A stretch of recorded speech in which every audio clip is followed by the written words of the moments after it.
Welcome back. I've been working on this Chevy 6400 pickup. It's a 1950. The brakes, I've replaced all the wheel cylinders, done a lot of other little things. And I finally got brand new tires for it yesterday, put on. The tires, or actually the wheels on this, they're 3-piece wheels. Here, I can show you on this front one. So what you do when you mount these and dismount them, you deflate the tire, and then this ring is its own thing. Here's the wheel, and then there's this other ring that fits in the middle. You can see this gap here.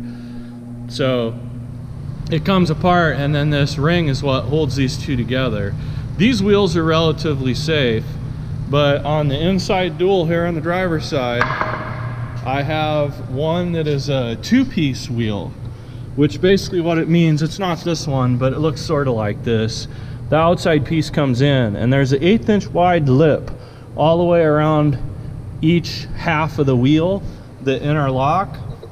But what happens is when people inflate them, if it's not seated right, it blows apart and it kills people.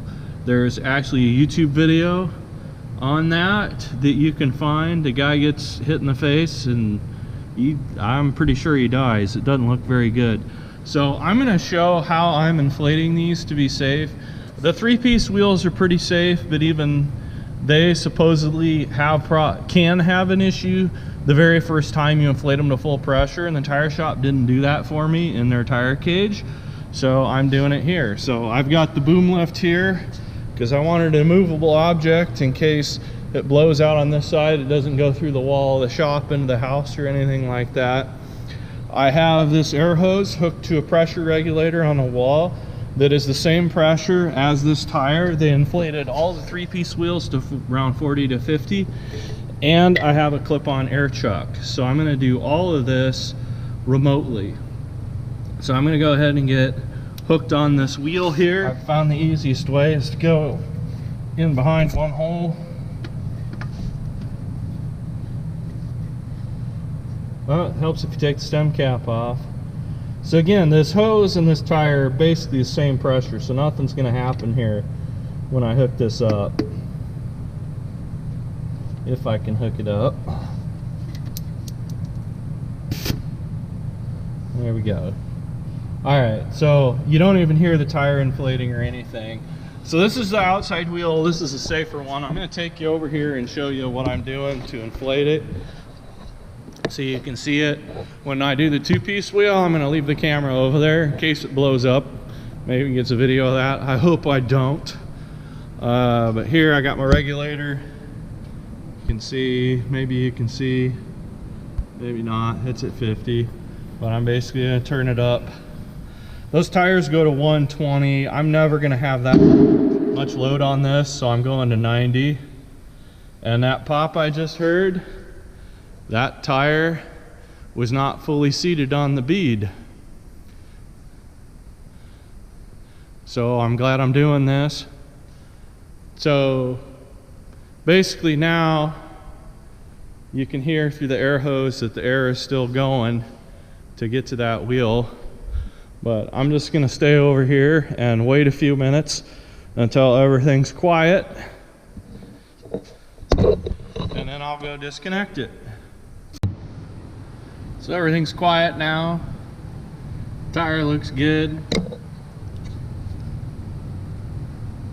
Since I heard that bead move, I'm gonna go grab a hammer. And I'm gonna hit this thing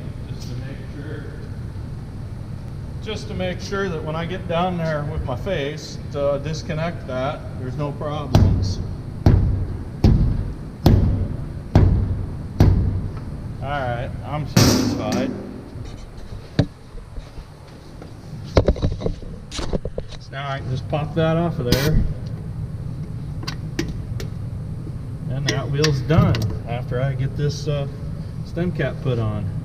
So now I'm ready to hook up the dangerous wheel and inflate it. If I can ever get this cap to go on, that sucker don't want to go.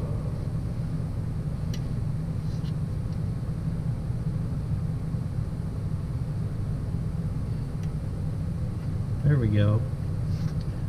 So one thing you can see, I painted that red in there, and I've even painted the stem cap red, just to remind myself that that's happening. Now I can't hook this up yet because this hose is still 90 psi, so I have to go back to my regulator and I'm going to lower it down to the same pressure as that wheel, which they did less than the rest of them. They went to only 15, that's 15 psi. So we gotta go all the way down to that on the regulator. Alright, so we're gonna just hook this one up, just like we had done the other one.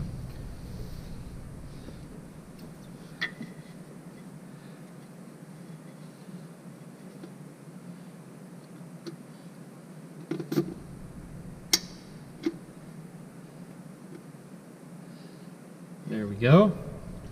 I don't have to worry about this side because that side of the wheel is mounted to the hub, so it's, even if it blew up right now, it couldn't smash my hand or anything. Now the tire might move around and that could be rough.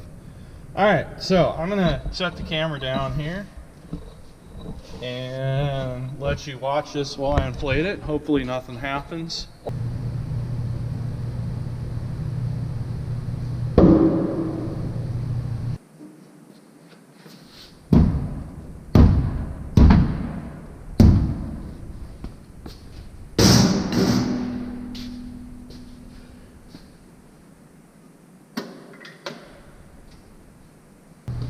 Alright, nothing bad happened. That wheel's done. I'm not going to consider it completely safe to handle, like dismounting and putting it on another place or whatever, until I get this truck outside, put a few miles on it, so I know that that rim is completely seated and no shock is going to dislodge it or anything like that. But that's it. That's how I did this wheel. I'm glad there was only one. Wish there was none, but that's what you get sometimes. So I'm going to finish this up and take it out for a run. That's the end of this one. Thanks for stopping.